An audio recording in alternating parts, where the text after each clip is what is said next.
Se o desejo quer consumir, o amor quer possuir. Enquanto a realização do desejo coincide com a aniquilação do seu objeto, o amor cresce com a aquisição deste e se realiza na sua durabilidade. Se o desejo autodestrói, o amor se autoperpetua. Tal como o desejo, o amor é uma ameaça ao seu objeto. O desejo destrói seu objeto, destruindo a si mesmo nesse processo. A rede protetora carinhosamente tecida pelo amor em torno do seu objeto escraviza esse objeto. O amor aprisiona e coloca o detido sob custódia. Ele prende para proteger o prisioneiro.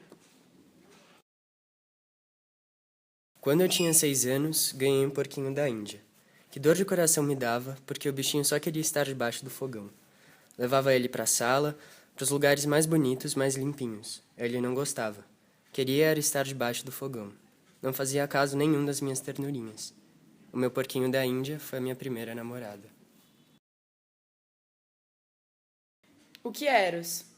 É a carência e é a paixão amorosa. É o amor, segundo Platão. O que não temos, o que não somos, o que nos falta. Eis os objetos do desejo e do amor. É o amor que toma, que quer possuir e conservar. Eu te amo, eu te quero. É o mais fácil, é o mais violento. Como não amar o que falta? Como amar o que não falta? É o segredo da paixão, que ela só dura na carência, na infelicidade, na frustração. É o segredo da religião. Deus é o que falta absolutamente. Com tal amor, sem a fé, seria feliz? Ele precisa amar o que não tem, e sofrer, ou amar o que já não ama, já que só ama o que falta, e se chatear.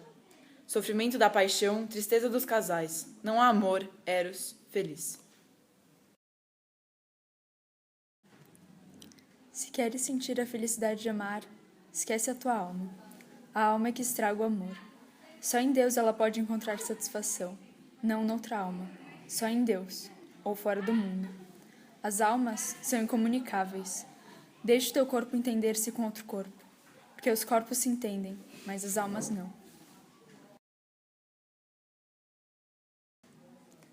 Você compra ações e as mantém quando seu valor promete crescer, e as vende prontamente quando os lucros começam a cair ou outras ações acenam com um rendimento maior. Se você investe numa relação, o lucro esperado é, em primeiro lugar e acima de tudo, a segurança em muitos sentidos. A proximidade da mão amiga quando você mais precisa dela, o socorro na aflição, a companhia na solidão, o apoio para sair de uma dificuldade, o consolo na derrota e o aplauso na vitória. E também a gratificação que nos toma imediatamente quando nos livramos de uma necessidade. Um jovem dá seu coração a uma mulher, passa junto dela todas as horas do dia, prodigaliza todas as suas faculdades e tudo quanto tem para lhe testemunhar, que se consagra a ela inteiramente.